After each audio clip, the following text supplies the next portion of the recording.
of traffic, and I just want to bring traffic to a close. That is what is happening, especially along Wayaki Way as you head over to the city center.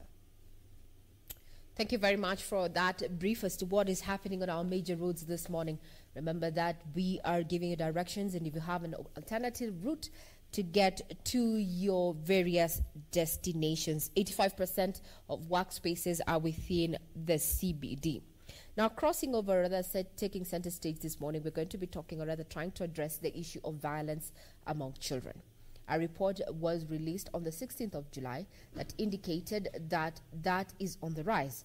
Actually, the statistics indicate that 1 out of every 2 children has experienced a form of violence, whether disciplinary violence or even psychological violence. Further on, there's a story that has been highlighted on one of the dailies this morning on the issue of the Star, and I'd want to draw attention to that particular header there. Rape of children in Kisumu sparks cry for safe houses. Now, for the last 6 months, they have been cruel to children in Kisumu County. Statistics from the Gender Department lay bare their suffering and cases of sexual and gender-based violence on the rise. Jaramogi Oginga Odinga Teaching and Referral Hospital has recorded 998 cases of sexual and gender-based violence. The worst affected age group being between the age of 15 and 19. Now, Kisumu Gender Officer Pamela Olilo says 75% of the victims are children, and Manyata, Obunga, and Nyalenda are hotspots. 2% are male, while 98% are female. Now, she said that reduced likelihood of survivors, there's a reduced likelihood of these survivors getting justice. Now, there's need for construction of safe houses for the survivors of gender-based violence, which began 4 years but has since stalled. That is a situation that is happening in Kisumu on a morning where we are addressing the issue of violence among children. They are going to be home for the next 6 months as, you know, the country tries to stabilize amid rising cases of COVID-19. As a parent, as a guardian, what are you doing to ensure that you shelter your child or that person, your ward, who is in your care from violence? And might you be the perpetrator of these heinous acts? A report released, released beginning of July, a month that is dedicated towards, you know, child's advocacy and child rights, dubbed Violence Against Children and Youth Survey, VAX, indicated that violence in children is still very rough, with 1 out of every 2 children in Kenya having experienced one form of violence or another. This survey also found out that both male and female children have experienced violent discipline, including corporal punishment and psychological aggression. Are you the perpetrator, or are you a protector of that particular child in your custody, whether you're a parent or you're a guardian? This is a conversation that we're having this morning, and it is live. We have different participants drawn from different parts of the country. We are live now from various parts of the country. Thank you very much for joining us in this particular show this morning. Participants there, you can see them on the screen.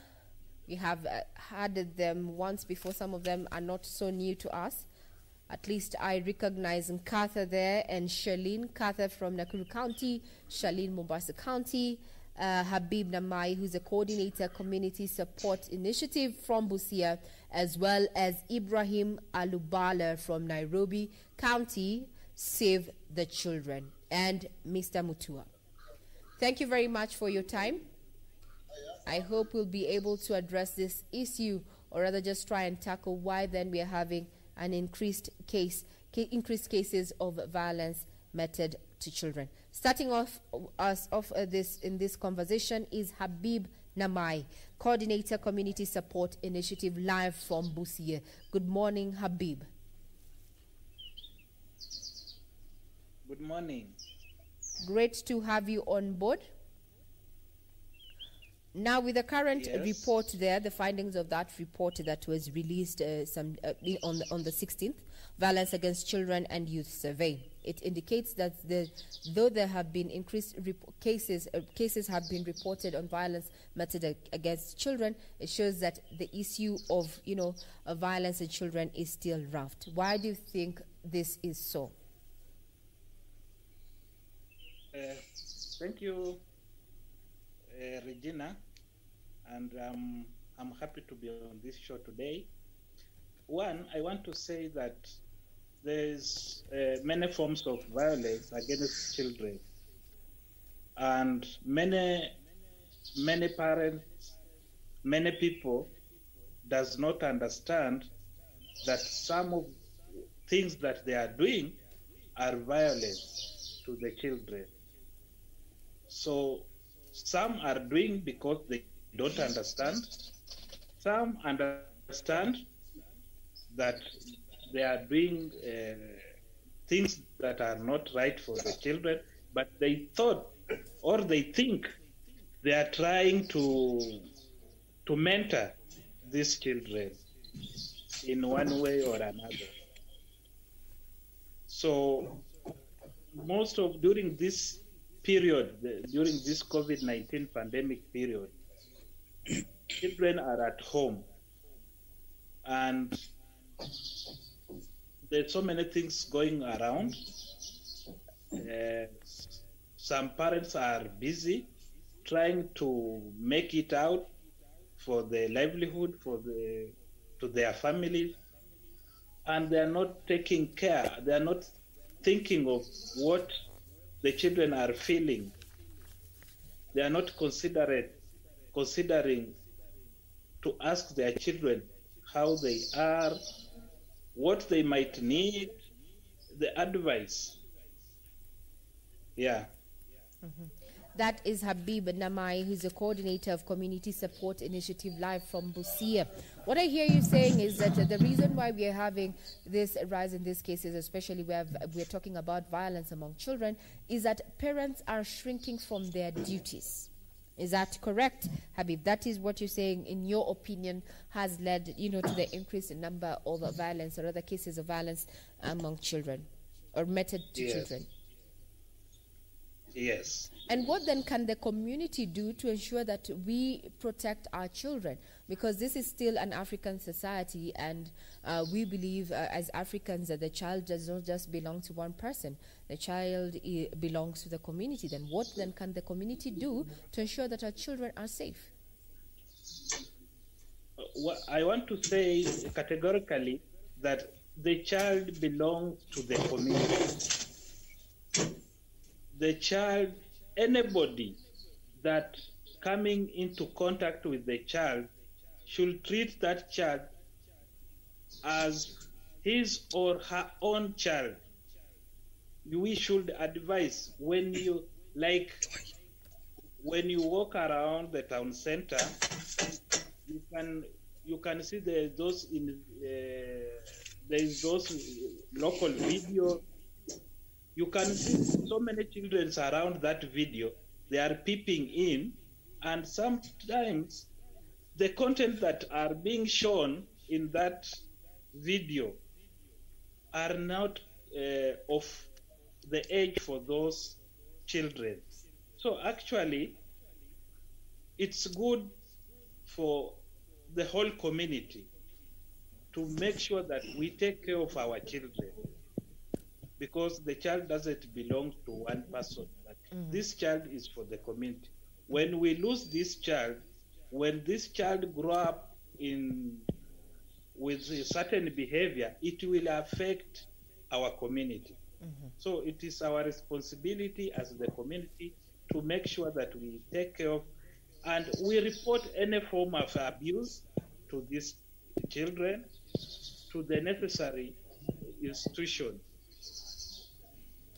Thank you very much, Habib Namai, there for that feedback in regard to, why we're just trying to address why we are having an increased caseload in as far as violence is concerned, where children are involved. Now, Ibrahim Alubala, live from Nairobi. Why do you think we are having an increased caseload on violence meted out to children? Good morning, Regina, and thank you very much for the opportunity to participate in this show this morning. The question is very relevant right now, and like my colleague Habib had said, there are quite a number of factors that would lead to that. First, I think it's critical, like Habib said, to begin by pointing out that there are about 3 forms of violence that children can encounter.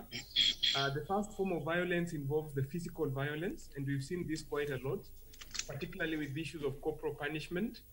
You can find situations where children are being kicked, children are being beaten physically. So that's the first form of violence, physical violence. Then you also have emotional violence, where children are subjected to emotional abuse. And this is also very rampant within the community. And then there is also sexual violence. And I think you alluded to that when we first began with the story from Kisumu and how children are actually being subjected to a lot of sexual violence. Now, in terms of the report that was released, which I think also alluded to on the 16th, there are about 6 areas that the report focused on. And these 6 areas also deal with the causes of violence, because the study happened in a period of 2 years. And among the issues that the study brought out were issues around weaknesses, particularly enforcement of our legal and policy framework. We have issues around family support, which I think Habib has mentioned, issues around parenting skills, and issues around economic strengthening of parents and duty bearers. We have issues around education and life skills for children, because again, this is a critical issue. You find that children don't have life skills, and also the education system might also be contributing negatively towards some of this. Also mentioned issues around community norms and the reality that our community is also shirking its responsibility insofar as protection of children is concerned. And then in the event that this happens, where are these matters being reported? So we would also have issues around response, support services, basically to look at how these reports will be done and how they'll be received and how they'll be processed. Then finally, coordination of issues around violence against children. So we have different players, but how is the coordination of those players happening at different levels? So there are quite a number of issues. And I think as we discuss further, we can delve into some of these issues and also propose some of the recommendations and also maybe recommend what can be done, just like the report also did. Thank you, Ibrahim Alubala there, who is live from Nairobi and works to Save the Children organization there. If you're just tuning in this morning, we're focusing on how to protect our children in light, of the findings of a report that was released early last week, actually the 16th of July, that says that, violence in children is still raft, where we have 1 out of every 2 children in Kenya has experienced one form or another of violence.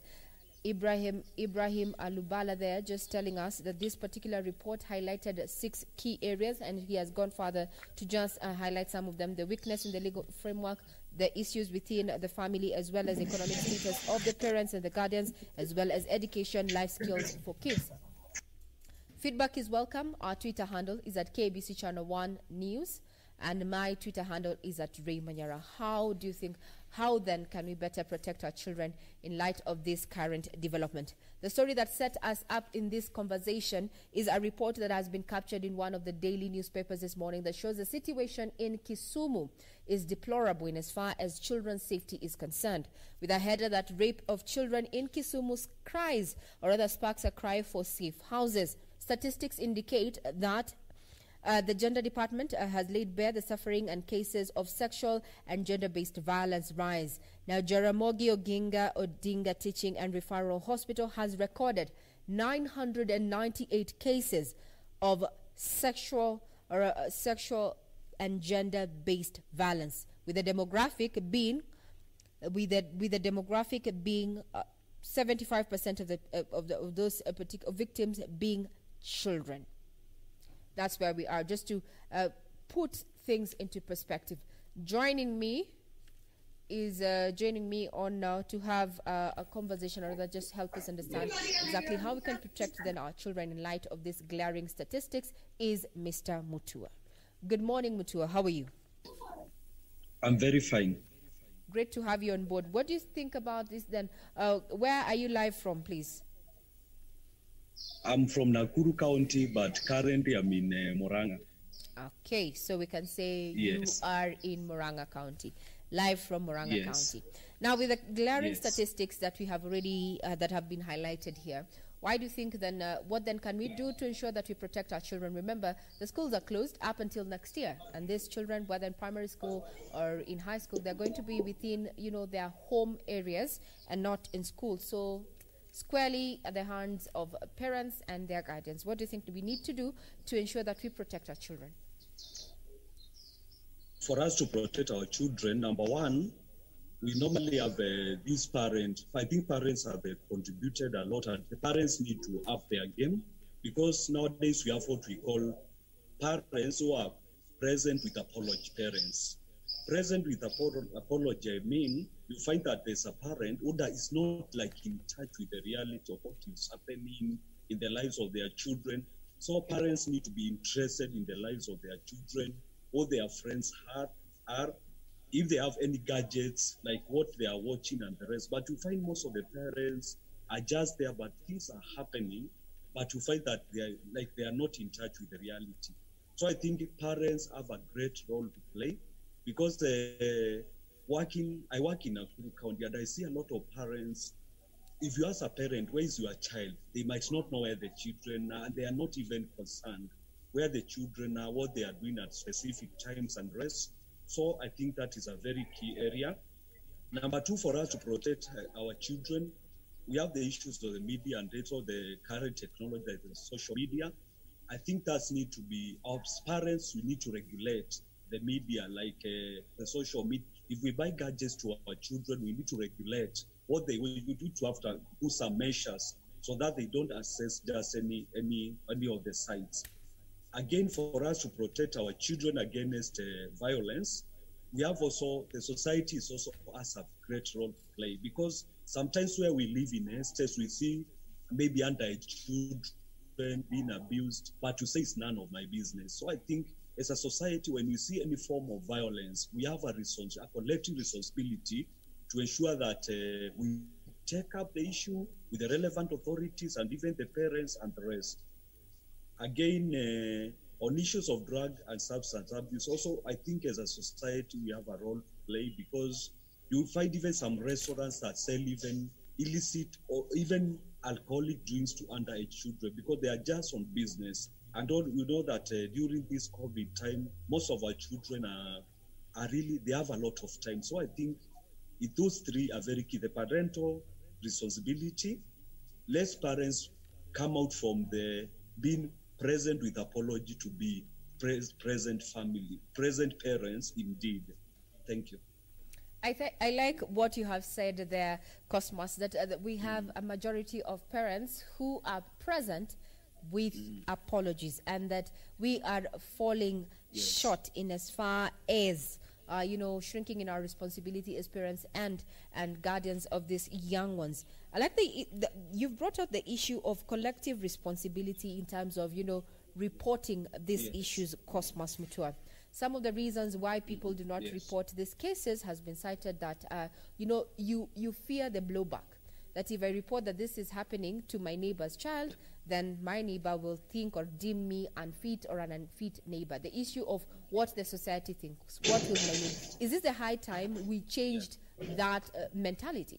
Cosmos. Yes, a child belongs to the society. I think we need to go back to that also. But I remember when we were young, if I was in the wrong, even a neighbor could punish me. A neighbor could report to my parents.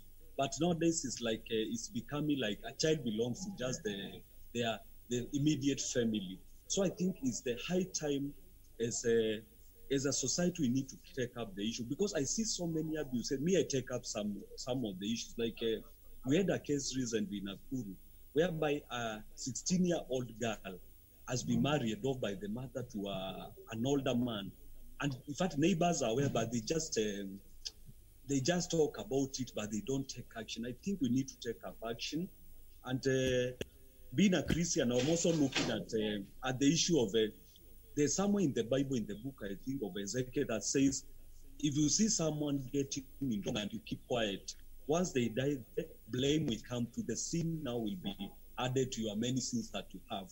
So I think as a society, we need to take up the issues because we have a collective responsibility. Let us not leave that responsibility to the other people, because today is my child, tomorrow is your child who will be abused. So would you love the same to happen to you? So do to others what you like them to do to you, because if you expect your neighbor to report a case maybe of abuse of their children, do the same in case abuse happens. Thank you. Mm-hmm.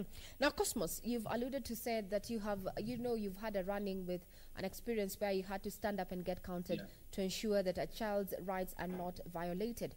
In your line of work, have you had an experience that has, in one way or another affected the way you just do your business? An issue that you thought that, you'd want to highlight to us this morning and just help us, just share this issue, and that it's the high time that you came on board and supported our children and ensure that they're safe? We have so many cases. By good luck, I'm an executive. We have Nakuru Child Rights Network that was initiated by Kenya Alliance Against Child Rights. So we find that once we get the issues, we are able to report. But sometimes our hands are a bit tied. We find that we might be following a case, but we find that the parent or the guardian is not cooperative. So we have certain cases, but we find that the people are supposed to come out even testify. It's also an issue, because when you go to the court of law, it's about having the evidence, having people to testify. So we find that most of the times we lose on some cases because there's nobody who is willing to come up and testify. Now, Cosmos, we have seen a certain report that shows that, most cases, especially that are revolving around children, the community and family decide to settle out of court instead of letting justice be served. From where you sit, what do you think this has done, for our moral fabric, and also just, for the child, or rather, the victim in this situation? Yeah, I'm trying to imagine, if maybe a case is settled through the other dispute at kangaroo courts and the rest, it's quite unfair to the child, because maybe this child was abused, got pregnant on the course, got infections. Even if I'm paid 100 or 1,000 cows, that cannot translate, it's not equivalent to what this child is going to go through. So we know that this issue, we should let us follow the right channel, because this kangaroo courts and the way of looking at things is really doing a lot of injustice. Supposing the child is infected with HIV, they have to bear the brunt of having to take ARV for the rest of their life. And this parent maybe was given 10,000 or 5,000. It's sampling a lot, like in the rural community even of Nakuru, where we come from, in those periphery sub-counties. So it's quite happening, and it's quite unfair, because at the end of the day, everything should be in the best interest of the child. The child should take the center stage. It's not about what the parents, maybe I might be poor as a parent, but it's not about me. It's about the future of this child. Let us invest in the future of our children, and try to avoid the issue of looking at our immediate gain. Because I'll get the wealth, I'll get the compensation, but at the expense of the child, which is very quite unfair for the children. Thank you very much, Cosmos Mutua, for your feedback in regard to that particular issue. We put you on hold a little bit, but we'll still be getting back to you. Now, let us hear from Katha, who is live from Nakuru County. What she thinks about, other dispute resolution mechanisms, like out-of-court cases, settlements where children are concerned. A case of, rape or defilement of a minor, but the community and the family opt not to follow justice, but just to, have a conversation. Cows, goats are traded in at the expense of a child. And Katha, what's your take on that? I think it's actually a very disappointing and frustrating process, especially for the minor. And if you look at the long-term effects of whatever the out-of-court settlement will do to that child, especially the mental aspect of it and the future of that child, it's actually very, very, very wrong. In all aspects, we actually totally discourage that, because you can imagine, Ray, if for example it was your child, that perpetrator or that the person who defiled that child will still remain in the community. So today it's my baby that has been defiled, and tomorrow it could be your son or your daughter do the same, because the perpetrator is still at large. So I don't think it is actually something that it is quite good to do. And in essence, if you look at it, it is something that has been going on, especially in the rural communities, as Mutua alluded. And because most of the people that have these discussions believe that they are covering up they are covering up the shame that comes with the whole ordeal of having to come out in public and say that my son or my daughter was defiled. Nkatha, thank you for that opinion in regard to just, out of court settlement and what it means, especially for the victim, or rather the survivor in this case, who happens to be a child. Now, before I let you go, I want you to just set us up rather for this next, angle that you're taking. What happens when the perpetrator of these heinous acts of violence meted onto children are within the home setup? What then happens? You have worked with these children, Katha. What's your opinion about this in actually ensuring that our children are protected within the homes, and if this perpetrator is within a safe place, which you consider our homes? What technically happens is these people, you are kind of affirming to them that whatever they did wasn't that bad, like it wasn't so bad a thing that's why they had to walk away, and like they got away with the whole thing, so they can actually go back and do the same thing to another child. So even if you let them off the hook today, tomorrow they'll definitely do the same, because they didn't see the repercussions of their actions, like they didn't face the consequences of what they did. And that is actually the whole essence of a program we are running called Sikio Mtaani. Because Sikio Mtaani is a program that we designed as an organization that is actually working in helping us get the information on what is going on with these cases of sexual violence against children, and why the perpetrators are at large within our homes. If you look at the report that you're looking at, Ray, right now, it's a report that actually says that most of the perpetrators are either teachers, they're either family members, they are either, like guys within the homes. And looking at the current situation where our children are holed up in those homes with these perpetrators, then chances of us having these defilers and these perpetrators defiling and going on with their normal life in the society, they're also very high. So it is actually supposed to own up the responsibility, as Mutua said, as a society, because today it could be your child that has been defiled, probably by a repeat offender, and this someone that you're still letting off the hook, because you sat down as a family and decided, oops, this one is a very small child, so she's probably 3 or he's probably 2, so they cannot be able to explain what exactly happened to them. So you think they don't understand. But trust you me, 10 years later, they still feel the hurt that they went through, and they know what they went through. So it is important that as a society we come out and do and grant these children justice. It may not be as smooth as we all know, but it is something that at the end of the day will grant your child that closure. And at least they will see that indeed justice has been served. So I get justice for it. Thank you, Nkatha. Let me just cross over to Ibrahim Alubala of Save the Children, but we'll get back to you. Ibrahim, there, so much has been said, and from our speakers there is that they are opposed to out-of-court settlements, saying that they deny the survivors and the victims of such heinous acts from justice. The question this morning is then, how do we help guardians and parents, or within just a family setup? How do we then protect our children if these perpetrators are within that particular family setup?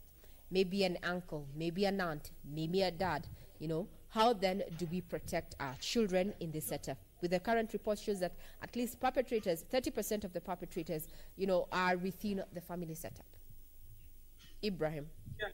I think I do agree with what Nkata says, because like she says, the effects of this crime to the child, or this violence to the child, has a long-lasting effect. And so there is need to educate the community on some of these issues and let them know that today you might be protecting this person because you believe that they are family members, but they might, you know, extend that those acts to other people within the family setup. And so I think one of the key things that that is critical in this regard is to equip the community with this information about zero tolerance to violence against children. That is number one. Number two, try to identify ways of supporting families so that they can, you know, have the confidence to report. Again, like I said, one of the critical things that the report highlights is around reporting mechanisms. When some of these things happen, members of the family might not know how to deal with the situation. And so there is a need to popularize certain initiatives like the toll-free line that is now currently being popularized, 116, that if you suspect or you think that a child is being subjected to violence, then it's critical that you call the toll-free line 116 and report that matter. Mm-hmm. So another critical aspect is around, you know, the reporting mechanism, just to ensure that reports are done. And then the other issue is also around, like I said earlier, family strengthening. So there is need to also ensure that families are cushioned. One of the key things that came out in the course of this study was that a lot of this violence again is happening because of economic issues.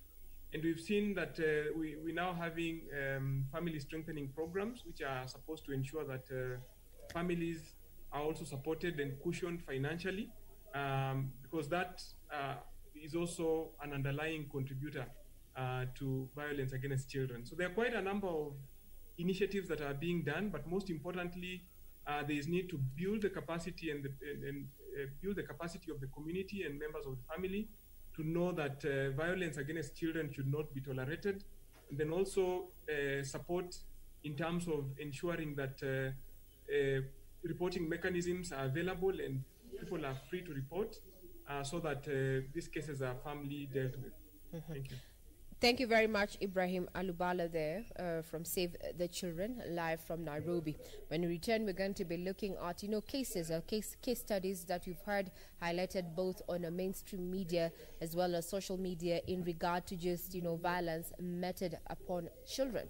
And the questions that most Kenyans have been asking, especially where a child is abused within the home, the mother in this particular case shied away from reporting this incident. The child contracted an STD, and it was until at that point when she could not walk, the little girl could not walk, that's when she decided to go to the hospital, and the hospital took the case, you know, and it turned out that she did not just contract an STD, but she also is pregnant for her own father. Those are the cases we're going to try and demystify and see then how we can equip, you know, people who might find themselves in such a situation so that we can get justice for these particular victims. Now we're crossing over to Charlene. Good morning, Charlene. How are you? Thank you for your time and thank you for joining in this conversation where we're talking about, you know, violence meted against children. Good morning, Charlene. Morning, Julie. How are you? Great. Now, tell me, what do you think about the current, you know, the findings of that survey, the VAC survey that was released on the 16th of July, that has shown that 1 out of every 2 children has experienced one form of violence or another in the country. 1 out of 2.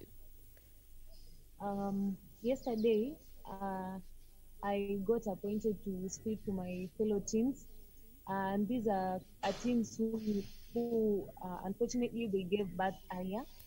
So we had a heart-to-heart talk, and most of them, like one of them was saying, once you reach to high school, uh, you the parents, also the if you're from a single mom, they tend to want you to also be a co-parent to your fellow siblings, and this makes you have a lesser bond with the parent, and you get more exposed to the outside world. And because these people who are doing these heinous acts are like praise, they are waiting for these innocent kids who are really striving to know what's out there. And at this age, they really want to know more. That's when they get to be in social medias and the rest. So they get more attached to the outside world than their parents, and so they get more exposed, and they are highly at a higher risk of being endangered. Now, Charlene, I want you to just elaborate when you say that you had that conversation with some of your friends who became mothers at an early age, and they're saying that they were forced to co-parent, become co-parents to their own siblings, and this in one way or another made them vulnerable to preying on innocence. Elaborate, kindly help us understand exactly what that means. So one of them told me, for her, where the mother is a single parent, so she could have to take care of the kids, and the mother spends most of her time at work. When she comes late at night, she expects more from her. She's the one who's supposed to be doing all the chores. The mother is home back late. So long as she feeds you, the rest is for you to do. You have to take care of the siblings. Again, you have to take care of her because she's the one who's bringing the daily bread. So you tend to be working more, even getting the little time to even discuss with your parents is not there, because even the parent, she's a single parent, so she does not even have that time to sit down with you and discuss what you experience, So if I told she said she was exposed to, because even the friends, maybe you might have friends whom you're not coming from the same background, and that's where the peer pressure will come in, maybe because you'll be more exposed and you'll really want to know more. And at that age, we normally tend to, at the teen age, we normally want to know more. You want to be like so and so, this is how you want to dress and all that. And chances of you having mostly the emotional violence is so high because you are not going to get what you want. And being a victim, like her, she said she was a victim because once she went to school, she had more friends who were coming from a higher social class, and because of that, she emotional inadequacy there, because the parent expected her to be more of a parent instead of being a child, and so she was left vulnerable and peer pressures when she went to school.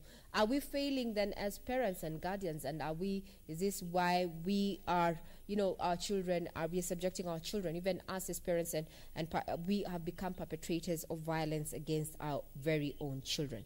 Now we go back to Nkatha Mungao. Nkatha, you've heard what Charlene has said, and that is just what her friends went through. That the parent was emotionally absent, physically and physically too. She had to take up responsibilities of taking care of her fellow siblings. When she went off to school, there was a lot of pressure, and it made her vulnerable because she wanted to belong. What is your take in this situation, Katha? I totally agree with what Charlene says and what the children actually shared, because most of the children that go through this violence or experience the forms of violence, either at home or in school, it's actually, most of them, they are teenagers. And the teenagers, because they are at that point in life, they're actually trying to figure out who they are as people and what exactly their peers are pushing them to do. And remember, if we're not sharing this information with the parents, or the parents are not sharing this information with their children, then chances of these girls and boys getting the same information from their peers is very high. And they will get the same. They will not get the same information that you and I have, which is the correct. Now, Nkatha, other than just that, as there's been an issue that we had highlighted here. A mother failed to report that her child was being defiled by her husband. Let's address the issue of what makes us as parents and guardians. We are the perpetrators, and if you're not the perpetrator, you are an abater because you're not reporting this particular case then. How then can we build capacity for someone who might be in such a situation? How do we empower women and men who find themselves in such a situation? They can't tell on that perpetrator because maybe they may be the financier, or it is a spouse you do not want to risk the ire of the in-laws. How do we empower these people so that we can get justice for these children? Number one, we need to let the parents, or rather the guardian, who wishes to come out and express the dissatisfaction, or rather the issue of what the child has gone through. They need actually to understand that the judicial system and both the security systems, they are there for them. Because number one, most of these cases they actually go unreported because of the long process that it takes for them to get the justice, which can also be very costly. And the other thing is that we as the children protection agencies, we need actually to inform to make the information relevant for that specific case. Because most of the time, when we're handling these issues, we have seen situations where we only giving a blanket information to these parents. Well, in reality, the situation may be a bit different from what we handled before. So even as we're giving out the information that is relevant for this situation and the case at hand, is very important that we give them the relevant direction in terms of who to report to and what to expect once they have reported, such that they don't get to maybe say the court process starts and they're shocked to hear that probably the Sex Offenders Act provides this and this, and then the Children Act provided this and this, and then they're also left.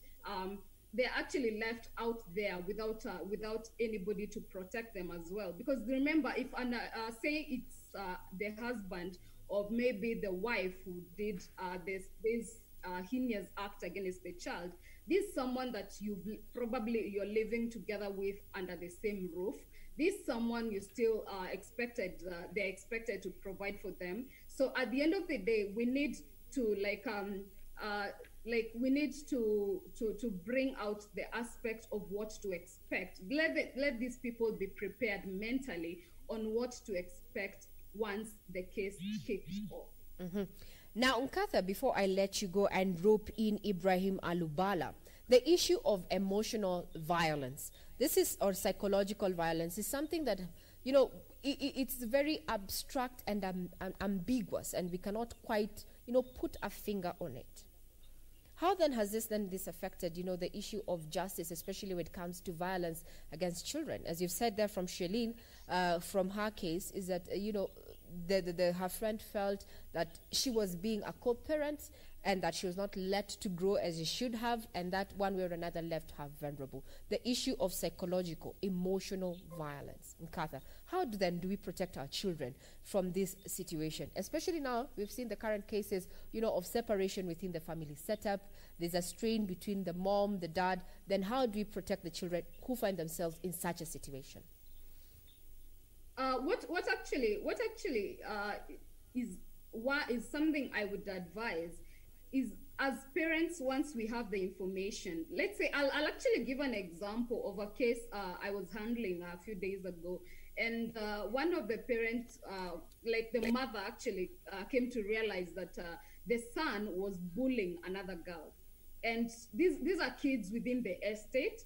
And so this lady came to us, and she was like, I may not necessarily want like my son to go to jail, but I want to put this information very clearly out there, even to fellow parents, that bullying and other emotional abuse to children is very wrong. So what we actually, the mother actually proposed is that they wanted us to go to their home and not really like, okay, not like arrest the child, but really like make it, you know, like a drama, kind of an act, such that this child understands the effect that bullying is going to cause to the other child. So we actually did it in a very nice way, and the neighborhood, as we speak right now, they're actually like telling us we need to see more of that. So I mean, it is once the parent understands what is going on with their children, then it is important that they also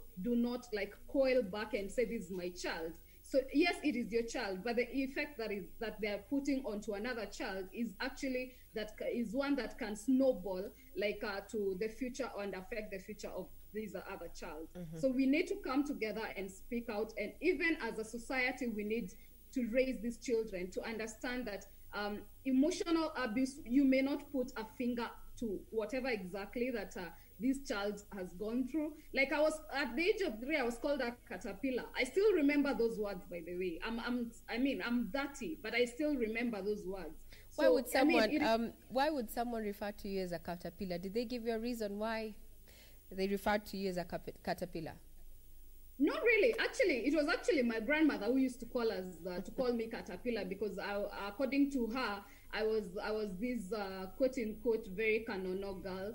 I was a bit fat, and I wasn't like the expected society way of being a slim child and whatnot. So I mean, she didn't like, and she was taking it out on me because of what my dad, or rather my mom, who was a Kamba, used to like disagree so much with her.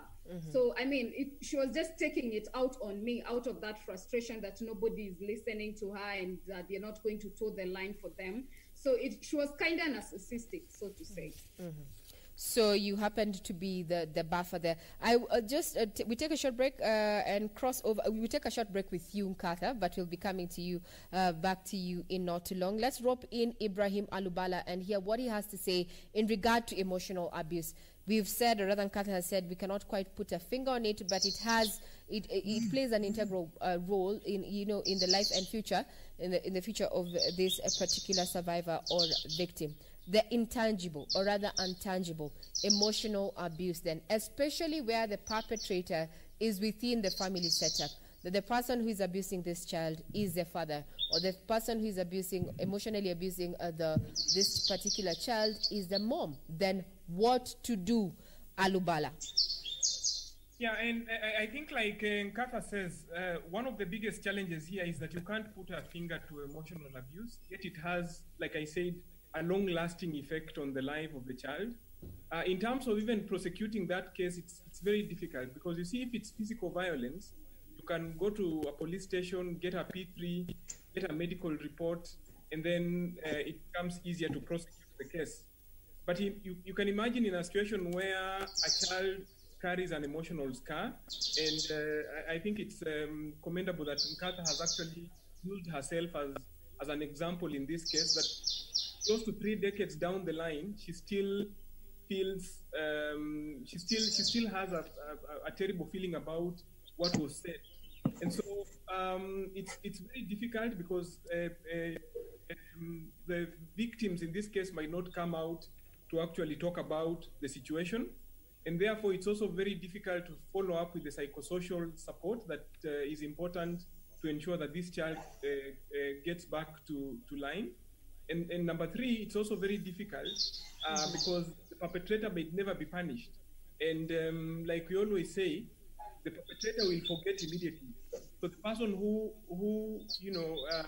was behind the commission of that emotional torture will forget and move on almost instantly, but the child will continue living under the weight of the emotional abuse that you're talking about. And so it's important to enlighten families, communities, and children to, bring out some of this information. Have conversations with children and just try to pick out issues that relate to emotional abuse and then deal with them. And this calls for, a very specialized understanding of how you can communicate with these children so that they bring out some of those issues that might have affected them emotionally. Because most of the time, these emotional scars are not visible.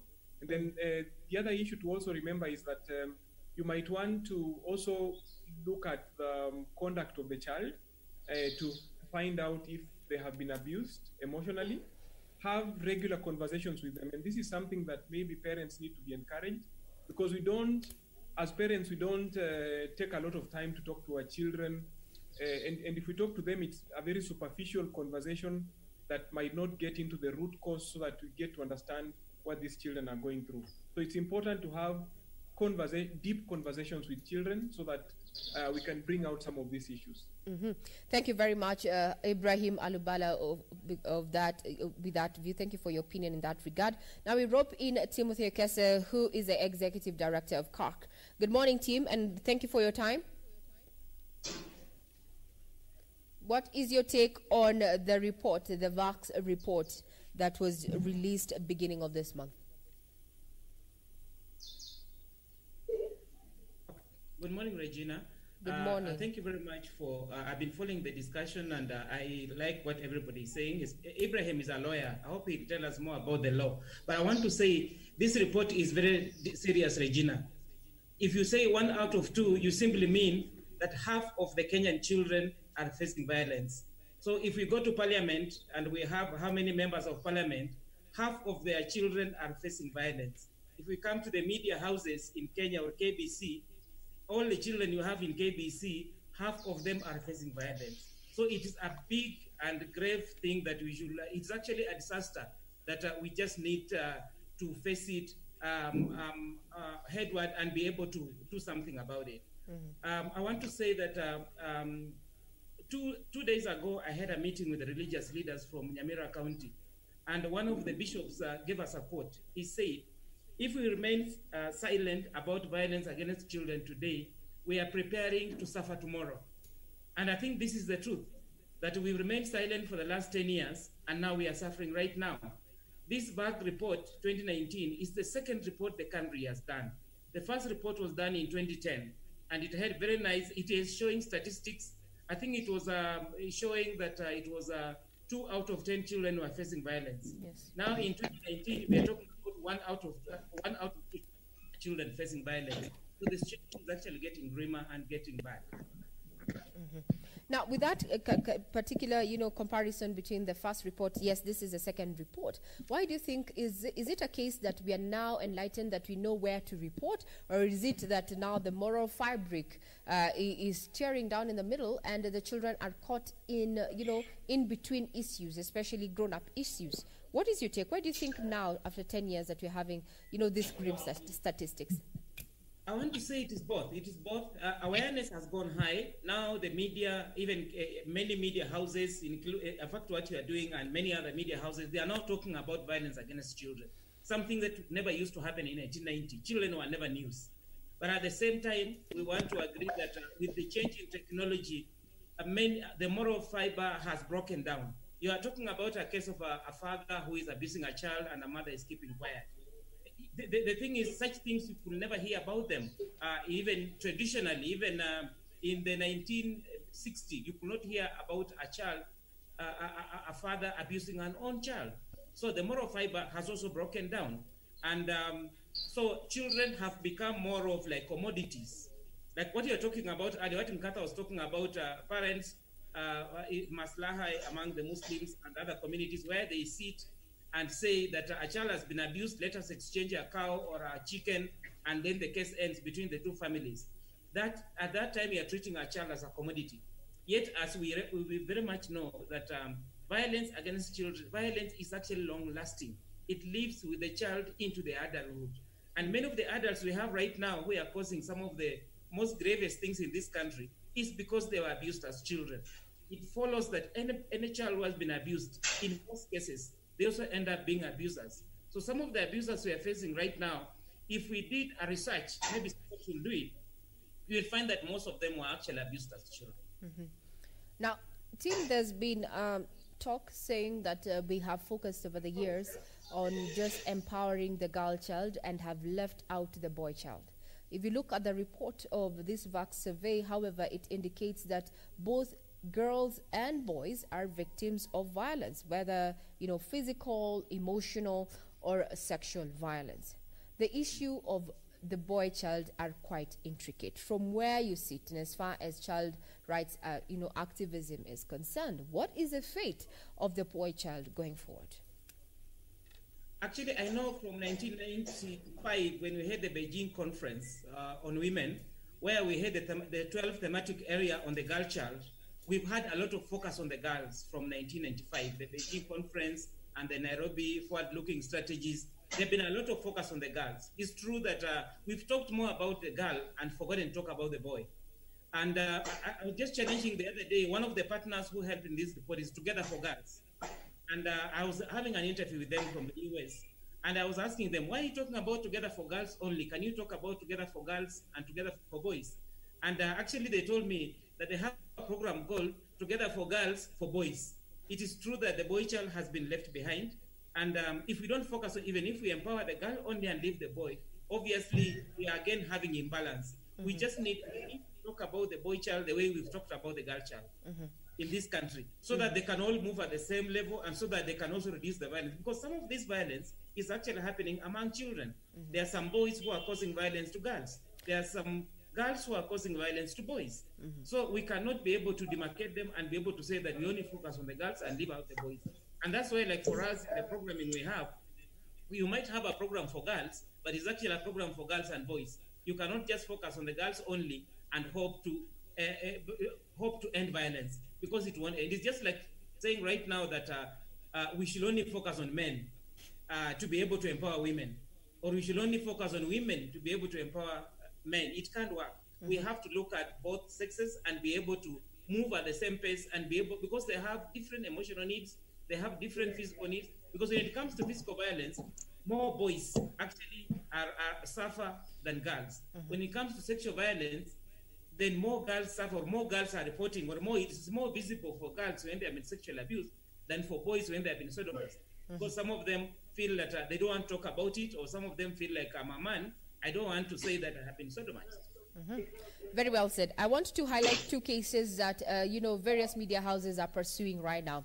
A case in Murang'a County where a 15-year-old boy is accused of murdering a 9-year-old girl. Further on, we have a 17-year-old boy who impregnated his teacher.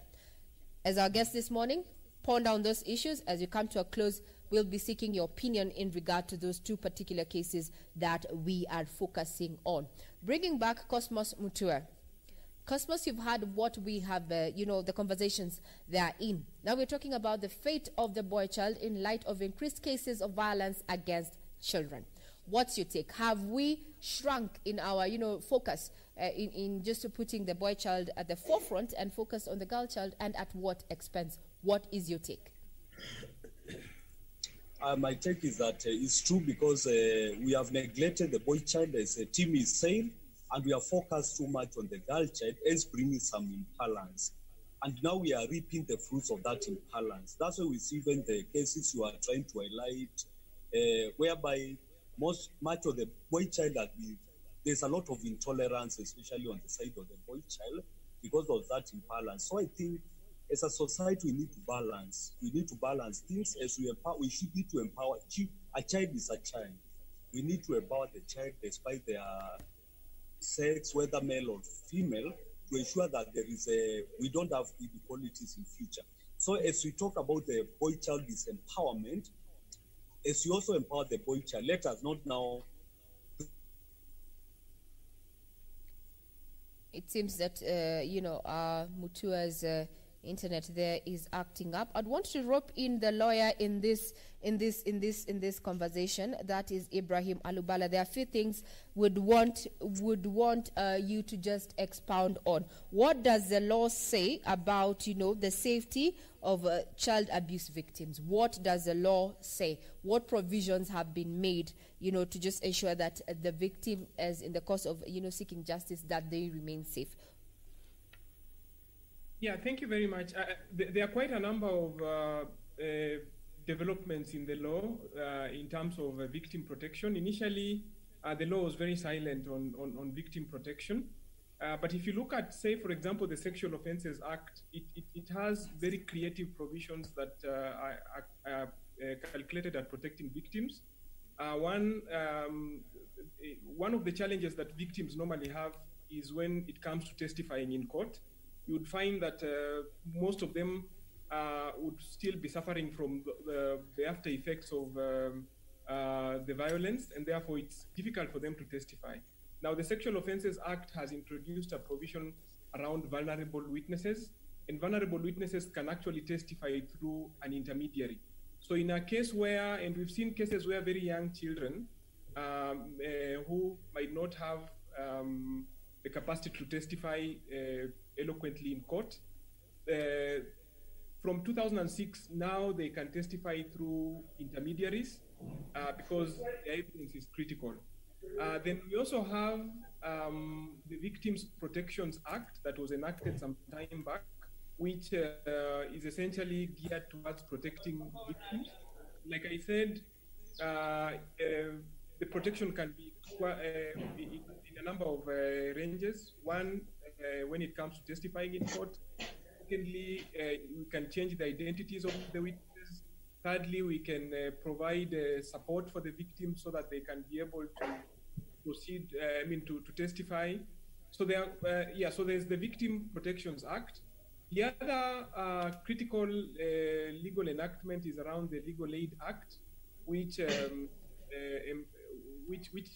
provides for, makes provision for witnesses, for victims to actually acquire free legal representation. So we have seen quite a number of changes in the legal spectrum, but all these changes are geared towards ensuring that witnesses, victims can effectively canvass their case in court, and so that we realize justice at the end of the day. Thank you very much, Ibrahim Alubala there, just telling us what the law says in regard to the safety of victims of child abuse in light of increased cases of violence meted upon children. We also want to rope in another lawyer, but now taking a different angle completely and focusing on the issue of online abuse. Joy is also a lawyer. Good morning, Joy. And how then can we protect our children from online abuse? Good morning, Joy. Morning, how are you? Great.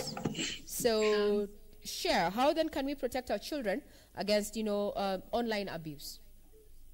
When it comes to online abuse, the approach will be more or less the same as the contact abuse, for example, when it comes to physical abuse or even sexual abuse. So the main thing is that we should create more awareness amongst the children and even the caregivers. This could be the parents, the teachers, the religious leaders, just to let them know that the abuse is really happening, how it happens, and when it happens, what you should do. So there are a few reporting platforms that have been shared, and more importantly, the helpline 116. When a child is abused, a child can reach out to the helpline and report that they have been abused, or even an adult, a caregiver, you being the parent, there being a teacher, anyone who is aware of the abuse happening can report this. The reports can also be made to any police station. I know the whole aspect of internet abuse or child online abuse is a bit new, and training, we're still trying to train the police officers, the prosecutors on how to handle these cases when they're reported to them.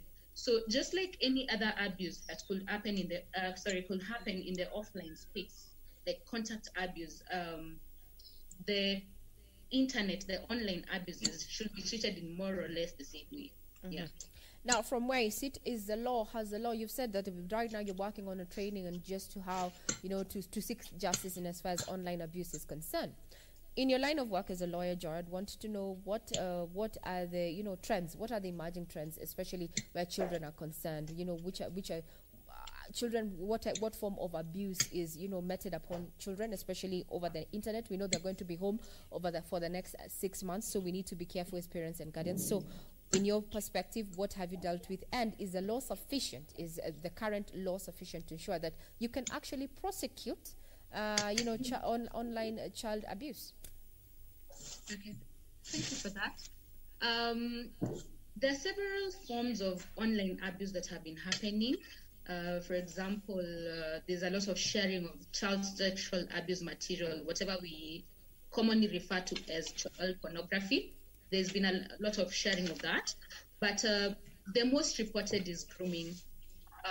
Grooming of children for online for sexual purposes. So this is where an adult or someone in the internet space approaches a child, creates a relationship of trust with an intention to abuse the child finally. So this has been the highest.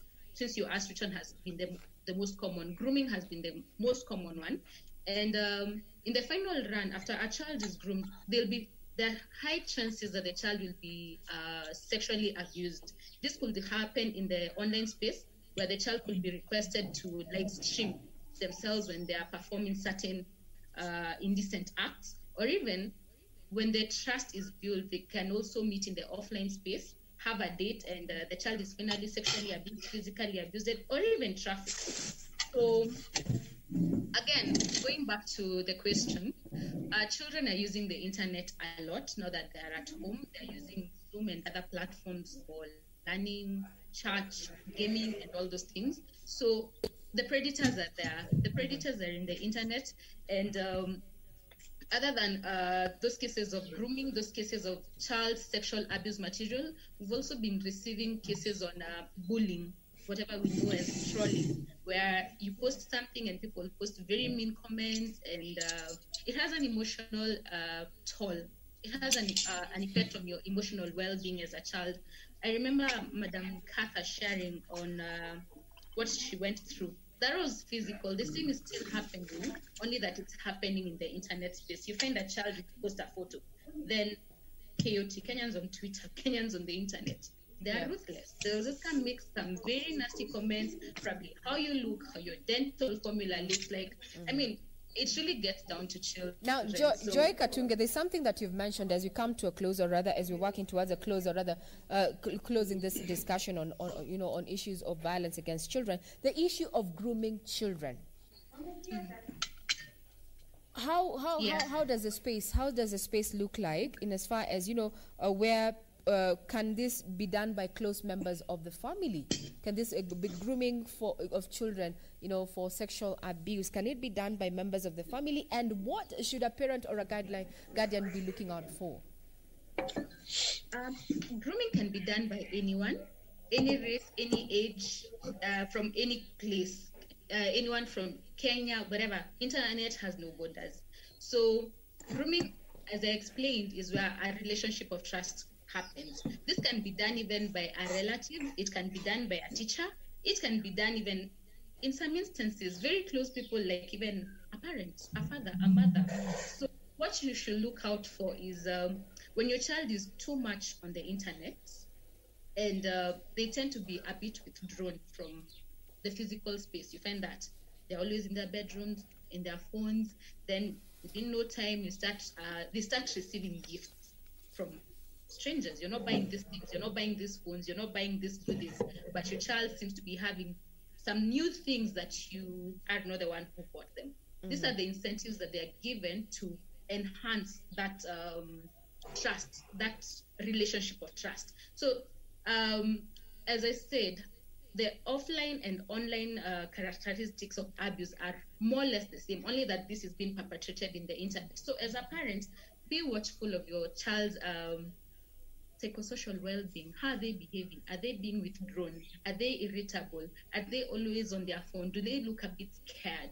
Are they receiving gifts? Are they going outside to meet people that you're not aware about? Those are the things that are supposed to look out for. You asked about the law. Yes, the law is sufficient. We have the cybercrime, the Computer Misuse and Cybercrimes Act that was recently enacted that covers a lot of issues to do with child sexual abuse material, child pornography. So a lot of it has been covered in that.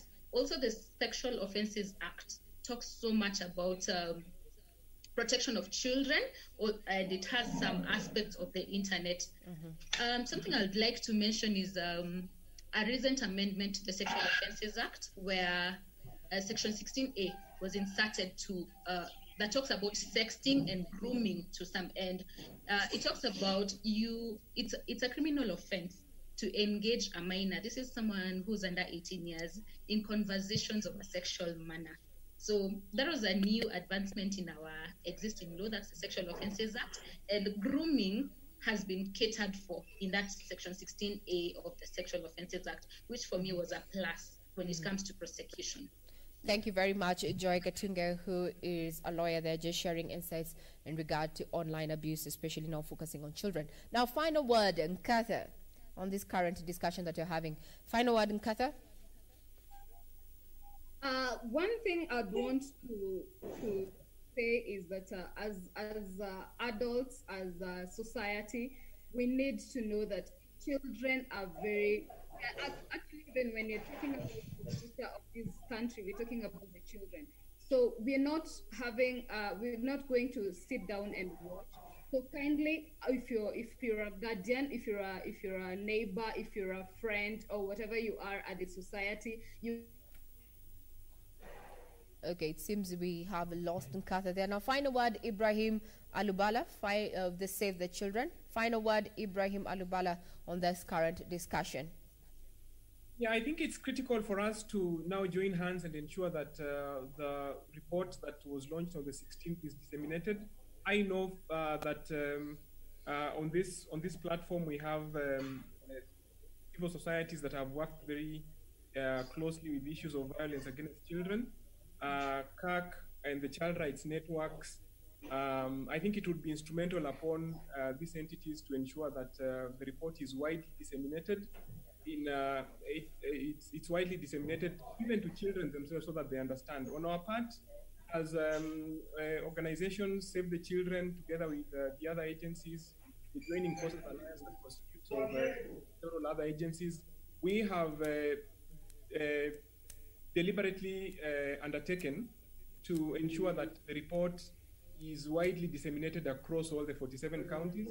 And I know entities like CAC have also worked on a child-friendly report that would enable the report to be disseminated even among children so that they are able to know how what to do in the event of this violence against children happening to them, and also how to report some of these cases. So this is just a call to action for the government, the civil societies, the religious communities to join hands and ensure that violence against children is really dealt with. Thank you very much, Ibrahim Alubala of Save the Children. Now, closing remarks from Timothy Kesa, who is the Executive Director of COC. Tim, final words in regard to this current conversation that we're having. Thank you, Regina. You actually asked us two questions which we've not answered. I think I'll just listen to them as I give my final word. Sure. You talked about a case that is being followed in Murang'a of a 15-year-old boy and a 13-year-old girl. I want to say those are children in need of care and protection. All of them need to be protected. The case of a 17-year-old boy who has impregnated a teacher. Actually, to me, that teacher is the one who has abused the boy, not the boy who has abused the teacher, because the teacher is the adult. Then my final word will be that apart from, as Albala says, apart from the report, the violence report itself, the government has also developed a national plan 2020-2023, which by 2023 we shall be able to see how far we are moving on with the issues of protecting children. Finally, I just want to say that child protection is everybody's business, and especially the media. I want to urge you that please follow up those cases to the bitter end. Don't just report about a nice case of Murang'a and stop there. Can we be able to see in the end what happens, whether the child gets justice or whether nothing is done about the children? I know right now Joy will tell you that cases of online sexual exploitation, online sexual abuse we've been trying to follow up some cases that are completed, and it's like none of the cases have been completed. Can the media help us to follow up some of those cases so that we can actually come to the bitter end, so that people can know that abusing children is actually breaking this nation, is actually breaking our future? Thank you. Thank you very much. Timothy Akesa is the Executive Director of CARC there, bringing this conversation to a close. Take home is Be Vigilant, report, and stay the course of justice so that we can protect the future generations. 1 out of 2 children is suffering one form of abuse, meaning physical violence, emotional abuse, as well as sexual violence. So let us do something to ensure that we have secured our future. I'm Regina Manyara, and my colleague Doreen Aranga is on the other side of the studio. And before I step off this particular podium, Doreen, I'd want to hear your take in regard to what our guests have said this morning.